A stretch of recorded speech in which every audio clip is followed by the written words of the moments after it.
Hello and welcome, everyone. I'm Ethan Soloviev, Chief Innovation Officer at How Good. We're here with Emma Chow, Food Initiative Lead at the Ellen MacArthur Foundation. Welcome to the How Good Innovation Online series. We're focusing on biodiversity, regenerative agriculture, and planetary health. And today this is our first real talk in the realm of planetary health. There's a bunch of others coming up soon. Today we're going to focus on the circular economy of food, or as Emma sometimes says, the circular economy for food. And we might talk a little bit about what's the difference between them. Emma Chow is the Food Initiative Lead at the Ellen MacArthur Foundation. Hi, and hi everyone. Thanks for joining. So what is this circular economy of food thing anyway? And why don't you just call it circular food? Great question. And maybe I should start with circular economy more broadly, even beyond food, because I realize it might be a new topic or concept for some of you on the line today. And just for the background as well, the Ellen MacArthur Foundation, our mission is to accelerate the transition to a circular economy at the global level. And we're a charity based here in England. I'm joining from the Isle of Wight today. That is working towards this mission. We'll be 10 years old come September. So we've been working on it for a while, and it's all based on these three principles of circular economy, which are designing out waste and pollution, keeping materials and products in use, and regenerating natural systems. And so I work most closely on our food work, where we're investigating how to apply those three principles to really have the system in mind. So how do we create food systems that are allowing both people and nature to thrive long term, and really harnessing this positive, powerful potential of food? And I think unlike technical materials, as we tend to use, and technical in the sense of things like metal, plastic, glass, right? It's not actively decomposing, so we tend to refer to those as technical. We can close the loop and we can ensure that we're keeping those materials at their highest value for as long as possible. So I'm just going to use this. This is actually hilarious. I didn't plan on this. This is a jar. Right. So I like to think that I'm keeping this in a circular, closing the loop, right? Rather than immediately downgrading it to be recycled, smashed up, and potentially becoming lower quality, reusing it for something that's of value and purpose. So that's circulating. And the word circular can be instilling that understanding in people's minds, whereas circular economy more broadly encompasses all three of the principles, which includes regenerate natural systems. So when it comes to food, something that's distinctive between food and a biological material versus a technical material is that it's actively decomposing, right? Food is something that doesn't sit on the shelf forever, but actually we consume it, we eat it, we digest it, it's metabolized, and we have to grow more of it.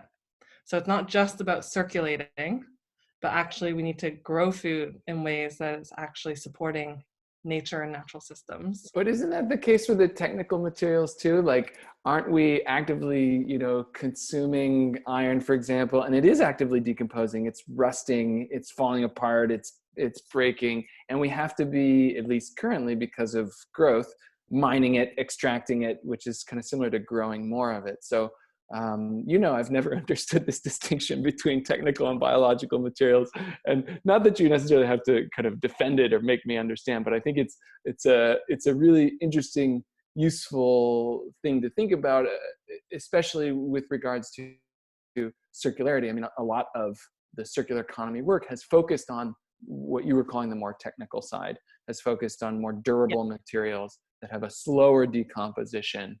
Exactly. And where the idea of just like, oh, we can just keep it in its form and, like you said, close the loop, like have it be a single thing going around and around again.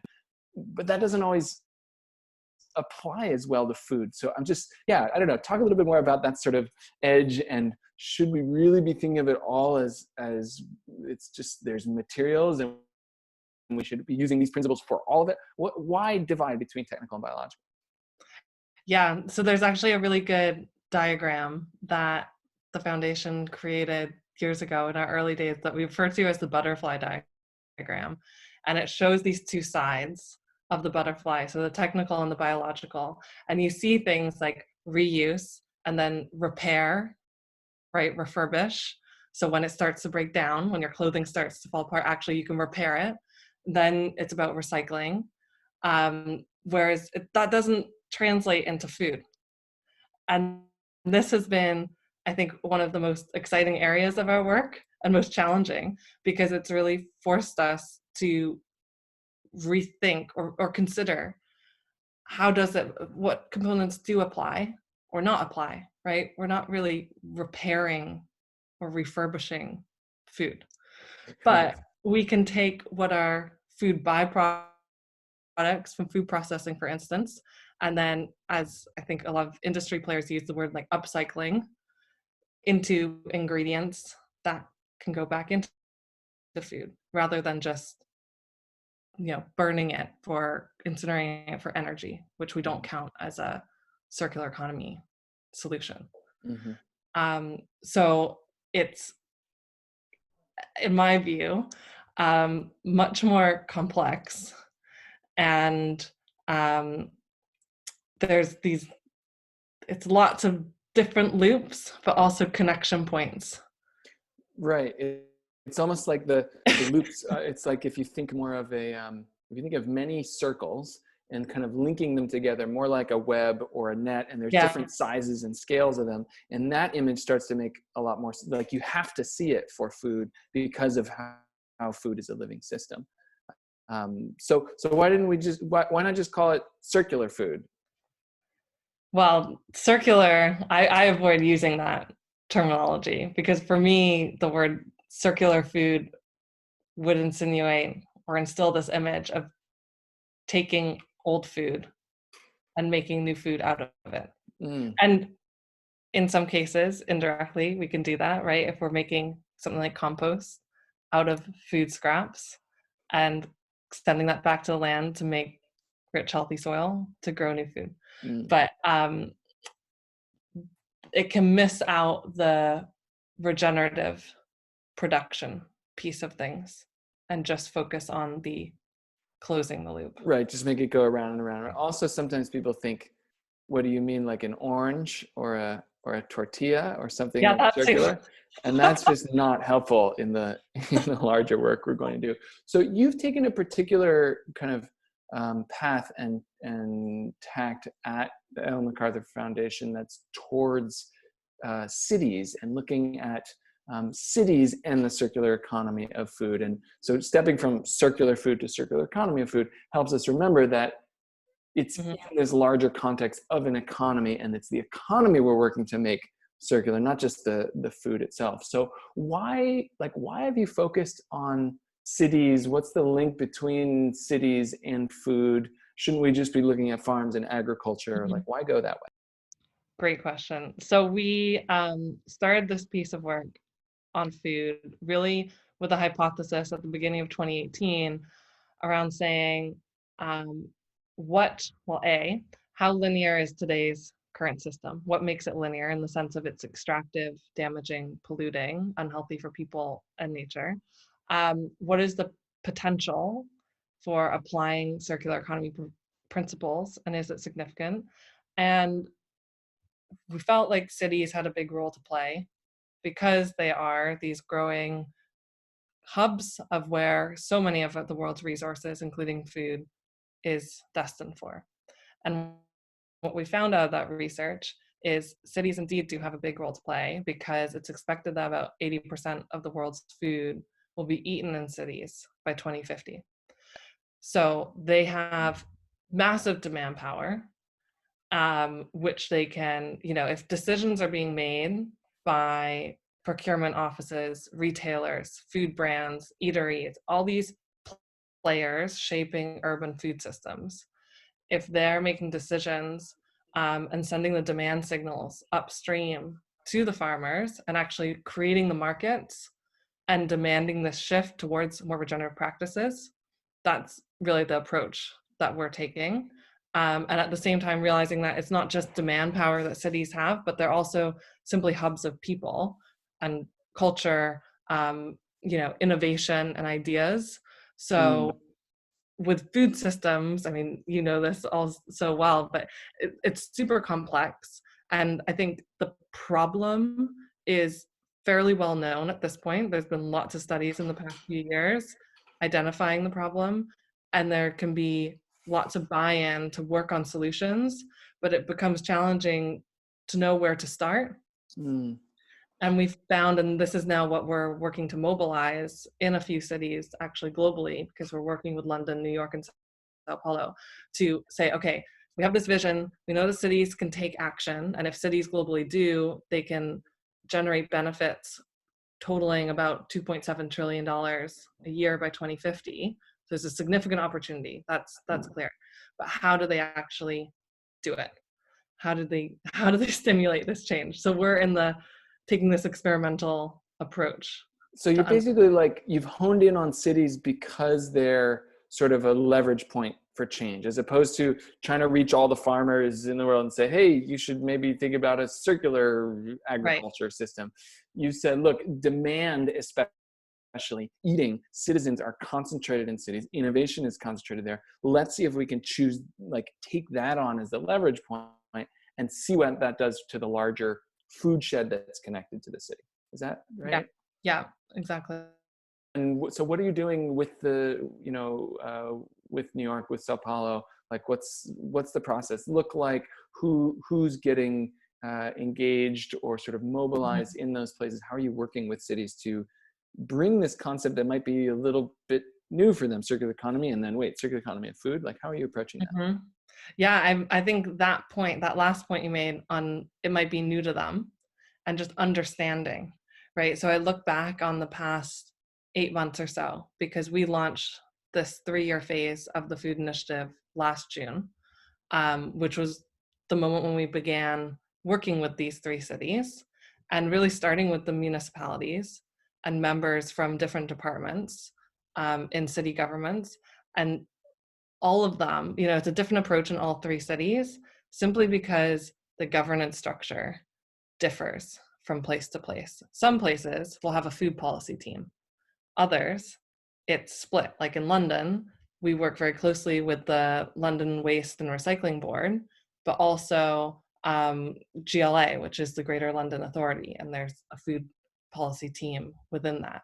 So a lot of time has been spent on the relationship building, understanding what their priorities are, um, because circular economy really is an offering of a common framework, this positive vision that we hope can help organizations and cities alike move faster to achieving existing priorities.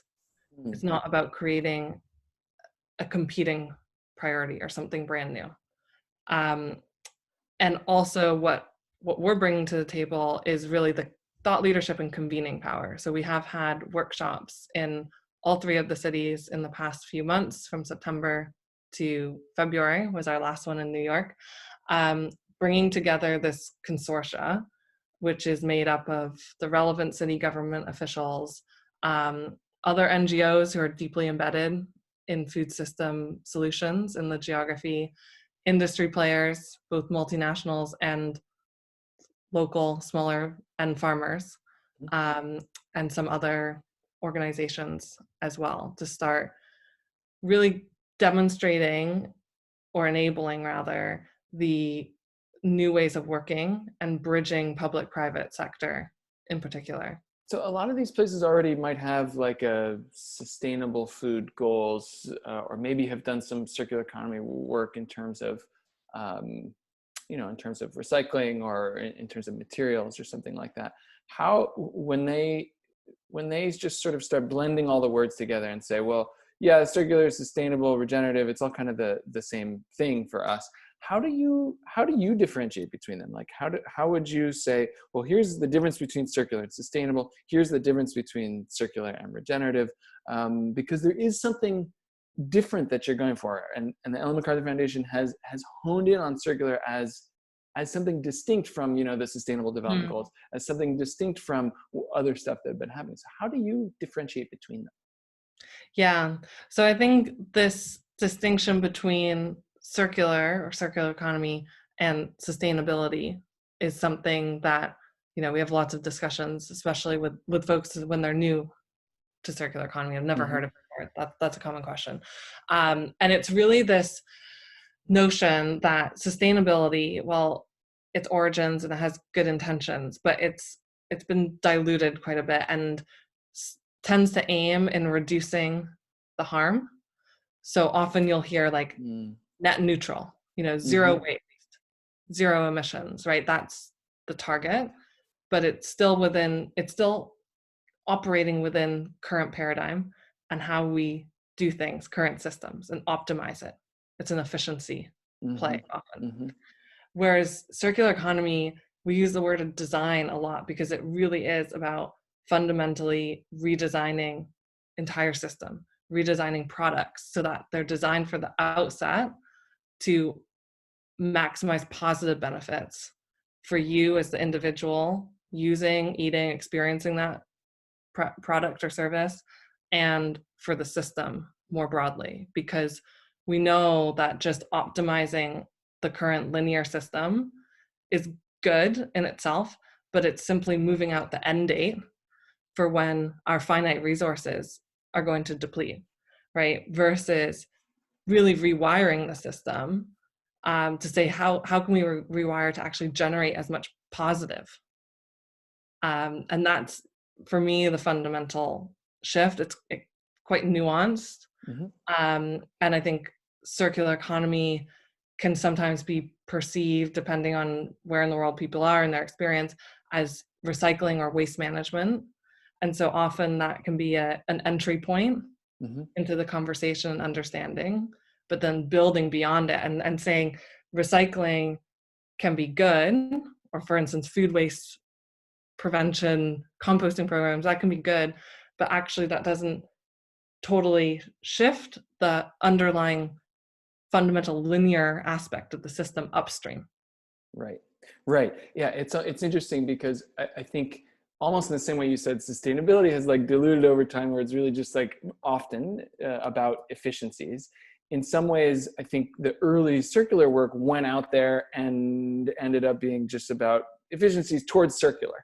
But the pure academic writings, the kind of founding of it, and what I've heard, especially from you and others in the circular economy, especially in the food side of things, who are working more with living systems, are going, no, it is about that systemic change. It is, where can we intervene in this system to not just like change the product that we're looking at, but the everything upstream that contributes to it and all the downstream effects and opportunities.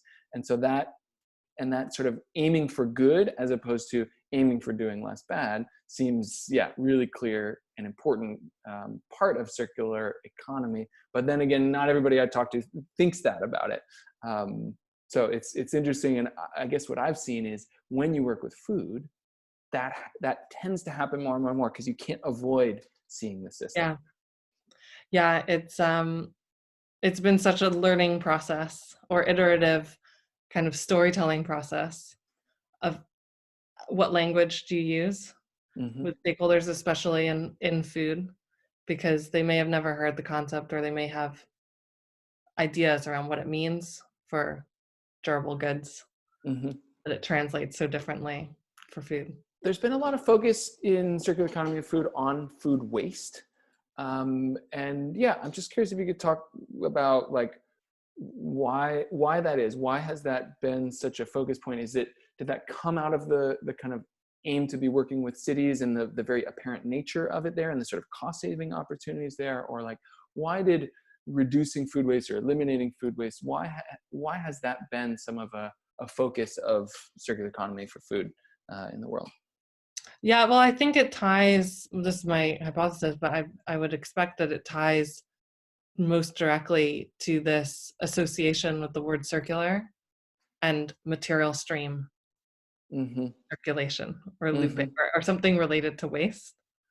It's not so intuitive to think about the third principle about regenerate natural systems, because that hasn't been brought to life so much in the technical Mm. side of things. So it's not necessarily, food waste isn't, in a way, I think what I hear you saying, food waste hasn't been as carefully chosen as a leverage point as cities are for you as a leverage point of like, here's a really creative, and food waste is sort of like, yeah, that's the most sense, that's what people go to because they've heard of recycling and there is an actual material waste that we could figure out how to do something with, but that there might be other creative, innovative places to actually push circular economy of food forward aside from food waste. Yeah, and so much of the impact, potential impact, right? Today, a lot of it might lie in, for instance, edible food waste activities, which again are good and needed given the current system. Mm-hmm. But if we only allocate efforts there, then we aren't addressing upstream, starting at the farm level, the highly linear activities that tend to take place that are emitting the most emissions often, right? And making the food waste downstream so damaging and so wasteful. But why is it so wasteful in the first place? It's because of upstream, It's, not because it's of the, the exactly. whole journey. So you have to be addressing it all. Otherwise, again, we're focusing on end of pipe and just optimizing current system. Right. Yeah. Like, so I know this from my small farm. There's food waste that happens on my small farm. There's rotten apples that come off the trees.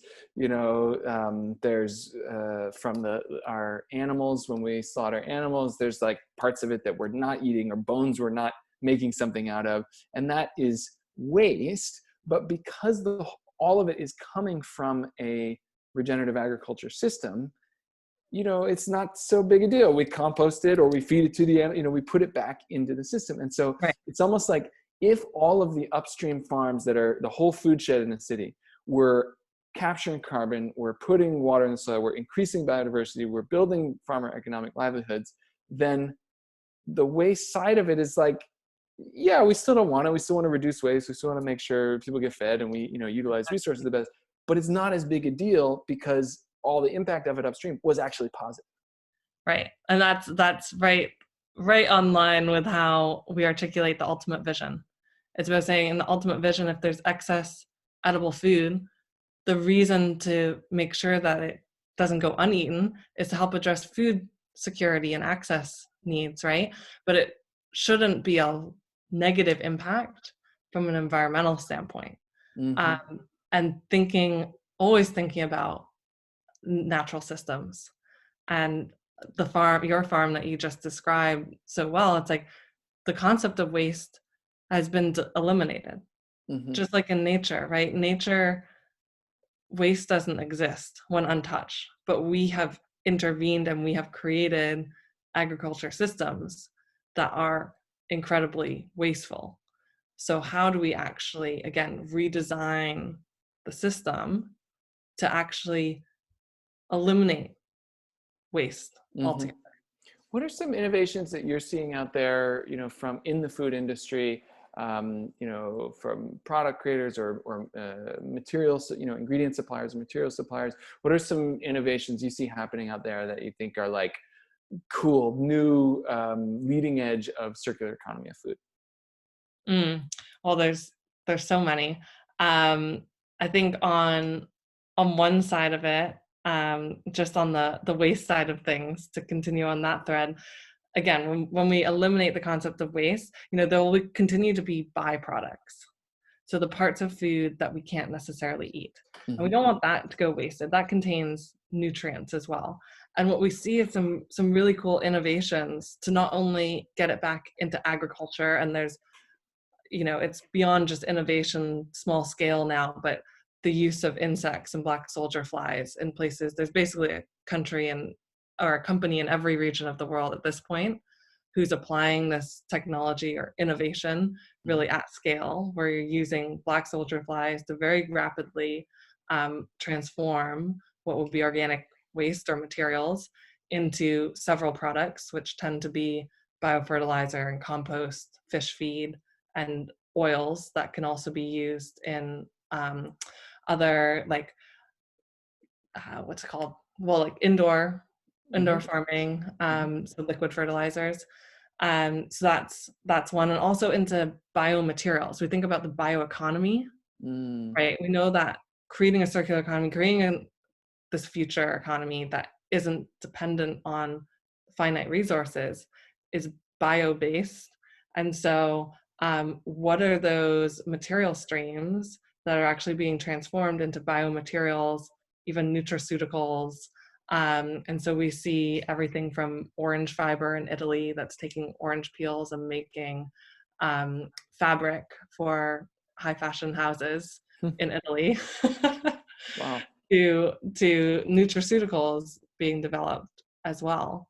And then, I mean, I won't go on forever, even though I could, but then there's tons on the, of course, production side of things. And there's innovation for sure from a technology standpoint, but I think what's also important to highlight on innovation is the business model piece of things Mm. and digital enablement. Like you're even seeing it in light of the impacts of the pandemic, right? As digital is more important than ever for enabling a lot of these food companies, especially like out of home food companies, to be sustaining markets and and the links between farmers, even like buying direct from farmers and creating those channels. So we've seen in the UK a database that was very rapidly created for farmers and lots of organic regenerative farmers to Mm. list themselves and say what they grow, what practices they use, where they deliver. And within the first few days, there were over 4,000 uses. And that didn't even exist before a couple of months ago. Right. So it can be very Right. frugal tech and innovation. Excellent. Yeah. Wow. And there's also, do you want to mention there was a challenge that was run recently that was sort of a global challenge looking for new innovations, especially startup Gen Z millennials. What were some of the, I don't know, tell us a bit about that challenge and sort of what emerged from that. Yeah, no, that's great. So we were involved in this circular economy of food challenge. I think it was the first one that was hosted by any platform out there, which was very cool to see. And it was in partnership with Thought for Food, and really activating thousands or over 3,000 submissions from young food innovators around the world to pitch products, businesses. And we saw some really incredible examples, including things like drying technology, again, pretty simple technology systems. This is AgriCycle is one of these examples, working with smallholder farmers in different places around the world, in Latin America and East Africa, essentially to take, the surplus mangoes, surplus whatever types of fruits, and rather than it again being a loss, actually it's turned into a new revenue stream, because using the drying technology that they're able to use at the farm level, creating these shelf stable snacks, which that can then reach markets. We see the winner, which was Feitosa Food Tech in Brazil, who has created a ketchup line that's out of, again, surplus bananas that we often see being burnt at farms around the world, but actually you can do something with that, and to keep it at its highest value, it can still be food, maybe not in a classic banana form, but turned into this ketchup. Um, and interestingly, the link here between waste and the production practice is important because they're working more and more with agroecological farmers. And you may think at first, okay, that's nice. But then when you really think about it, the banana product is made of the entire banana, including the peel. So if I were eating that product, I would like to know that it's coming from an agroecological farm that isn't spraying the bananas with chemical pesticides, um, that I'm then Right. ingesting in a concentrated format, but actually that's not included. So again, you start thinking about, and systems, right? You start thinking about, okay, because the farmer is not spraying, all of a sudden what otherwise would be waste now becomes a value added product, and an entire new business can be built out of it. and the farmer can diversify their revenue streams. So you're starting to create this cascade of wins for multiple people. Amazing. And wait, hold on. This is a banana ketchup? Yes. Is that right? It's amazing. So much fun. Plus, you just gotta. I mean, that's part of I think why they won. And I was yeah, part of that I mean, I judging hadn't seen as one well. before. Yeah, it's just pulling from that circular thought of how do we make use of this, and using the principles. And I like how you're sort of expanding it to see how it was sort of showing the system, not just the individual product, but it generated this crazy. I mean, a banana ketchup. That's amazing. So I wanted to ask one other question, Emma, that is kind of zoomed out from the content of circular economy of food, and more looking at your organization, the Ellen MacArthur Foundation, which has, I don't want to say single-handedly, but has really significantly been that leverage point, been a sort of a leading force in introducing the world to circular economy, and now circular economy of food. So I'm just curious, like, how did you do that? What are some of the strategies or principles or tactics that your organization has used in order to very quickly grow a global movement around this? Yes. So I think there's a few, key aspects of our approach that permeates across all of our programs, not just in food. One of them, and really from the beginning, and what allowed us to really establish circular economy and this thought leadership, is the robust analysis and evidence base. Starting with reports like Growth Within that really looked at what is the economic opportunity for circular economy in the EU, and then expanding. We're global, right? So we've done deep dives in different geographies. With food, similarly, we spent a year understanding, doing a lot of deep analysis and thinking, and creating that evidence base. And then there's an aspect around engaging the pioneering and influential stakeholders, or companies across an industry. So we're doing that in our New Plastics Economy project, or program rather, that's focused on plastic packaging, on fashion with Make Fashion Circular, and with the Food Initiative. And we also have a program on finance. So it's about understanding the landscape. Who are those very influential but pioneering companies from across the system to engage? And what's unique about our approach is not only working full system, but really across sectors as well. And I think that comes through really clearly, for instance, on our food work, because we're working with the cities. So it's about these innovative new approaches for collaboration, because we know that to really see the systemic shift, it takes an unprecedented level of collaboration and new ways of working. So we bring this vision, we bring the evidence base, and we bring the convening power to get the right people in the rooms to start demonstrating, to start building momentum, to start having proof points, in the hope that we can then inspire industry to follow. And our plastics work is the most mature, and it's some of you on the phone might be familiar with it, but now it's in its fourth or fifth year, and with the global commitment, where companies, over 450 organizations and companies around the world, have signed on to these ambitious 2025 commitments. But that was after building the evidence base, starting to kind of pioneer with a few industry players, and then build the momentum to really get a significant portion of those responsible for plastic packaging in the world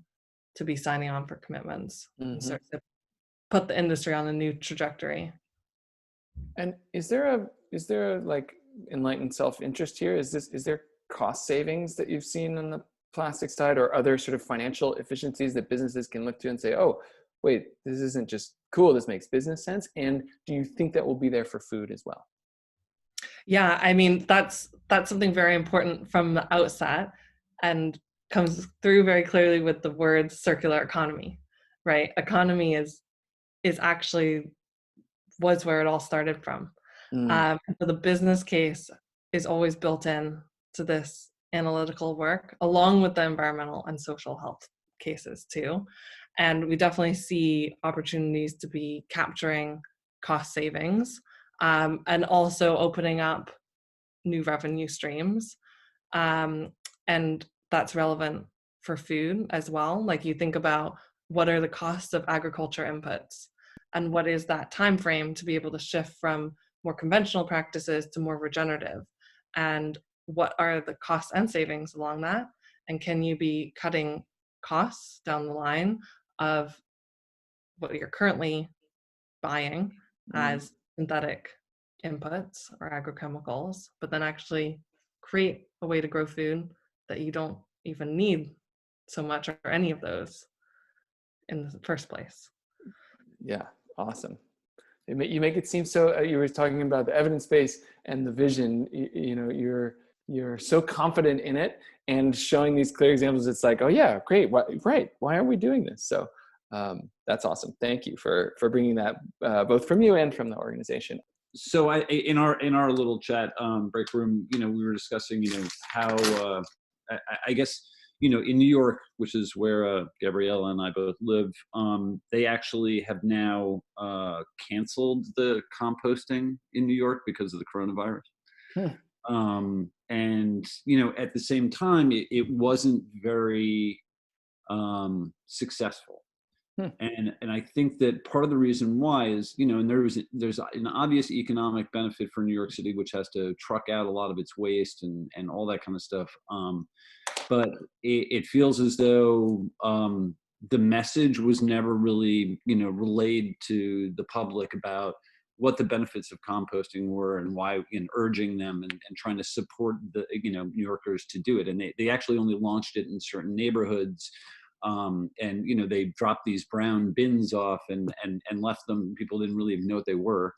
And so I'm wondering what it is that is, you know, Ellen MacArthur actually trying to work with New York City, you know, in terms of the, you know, of the circular economy for food, and you know, and how they're doing.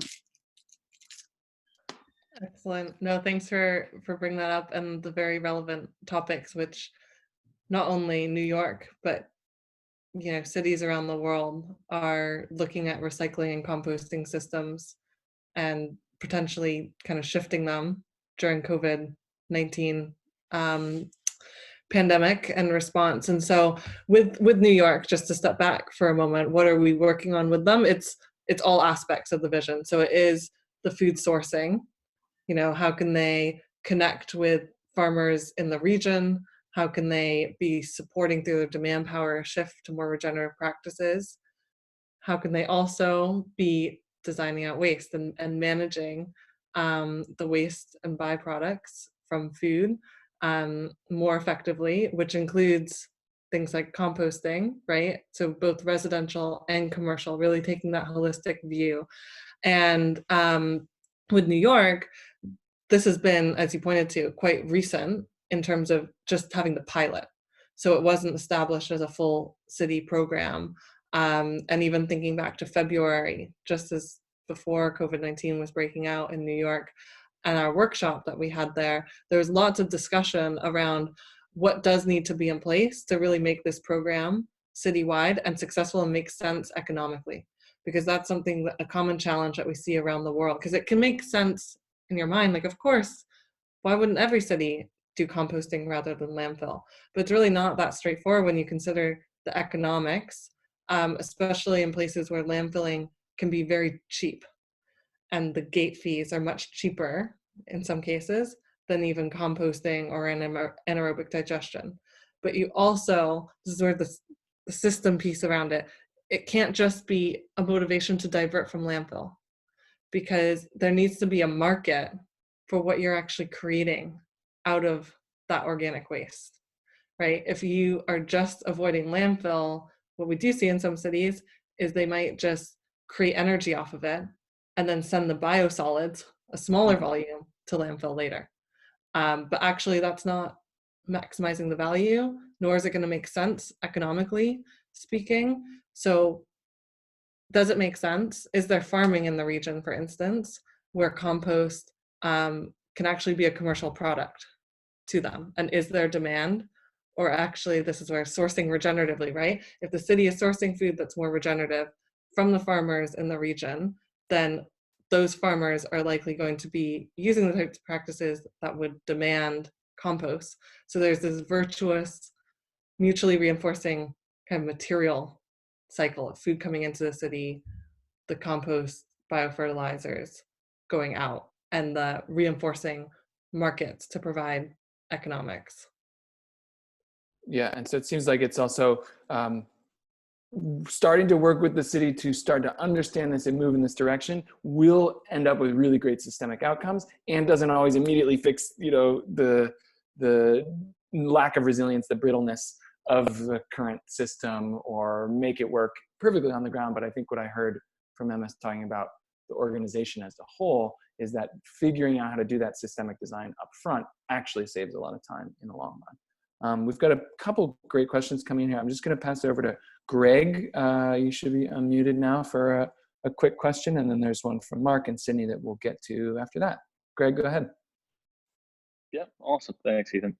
Emma, we were talking about in the breakout session. So I'm based in Dubai, and so after COVID, basically at the federal level, there's been a massive push from the government to invest more in local food production, because we import about 95% of the food into the UAE. So with that push,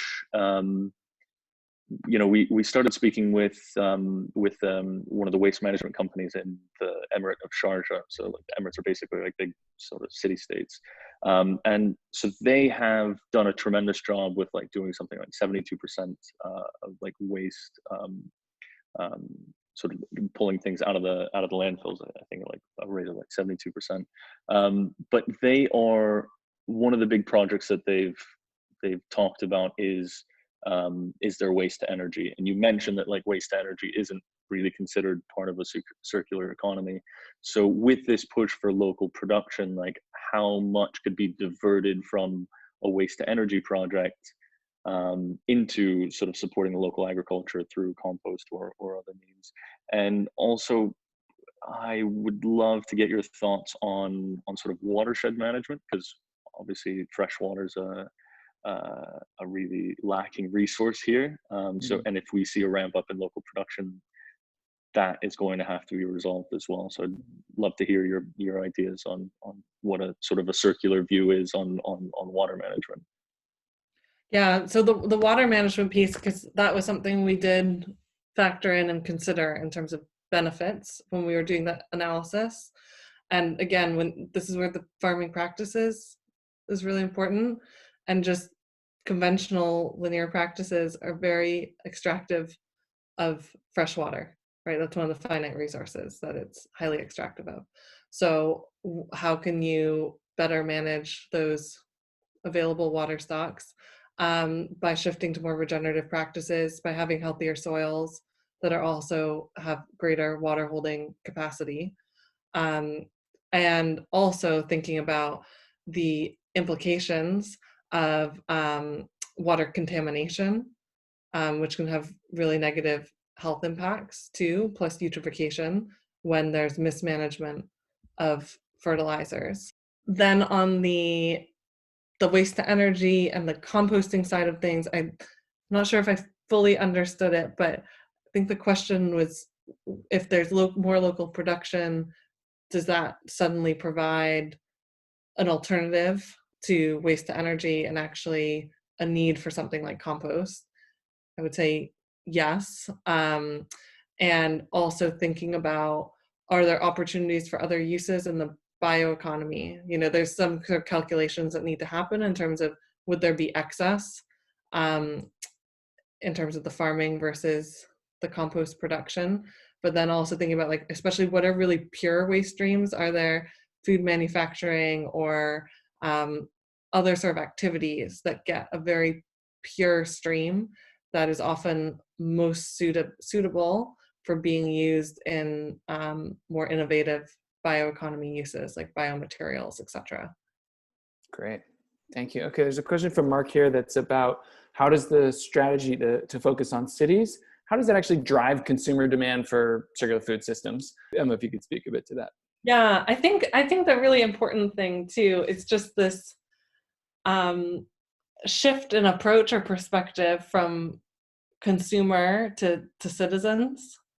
And like, yes, we're consuming food, but food is more than something that we're just consuming, because it's such a cultural piece as well. So I often like to think about what's the food culture of a place.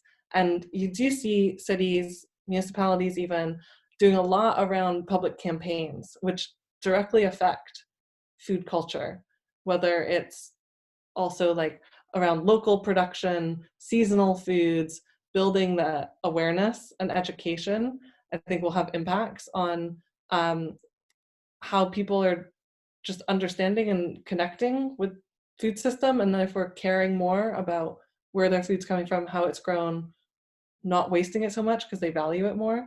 And this is actually a bit of a values and attitude shift that studies and polls are starting to show in regions around the world, especially in light of COVID-19, where now for many people for the first time in their lives are really coming to appreciate just how essential and valuable food is, because we depend on it for life. And when you start having that relationship with food, you start caring about it more, and that has implications on your buying, and hopefully is increasing the demand for better grown, better produced foods. Thank you. So we're right at time here. I'm just gonna say thank you, Emma. That was awesome. Thanks for your insights on the innovations and what's happening with circular economy of food. I'll just briefly say that we've got some other upcoming speakers. I'm doing something measuring biodiversity soon. Tina Owens from Danone is going to be speaking about the path towards regenerative dairy.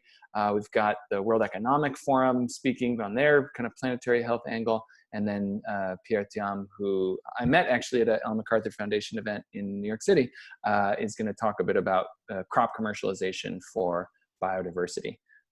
Thank you again, Emma, and look forward to seeing you all next time. Take care. Thank you, Ethan. Thanks, everyone. Bye.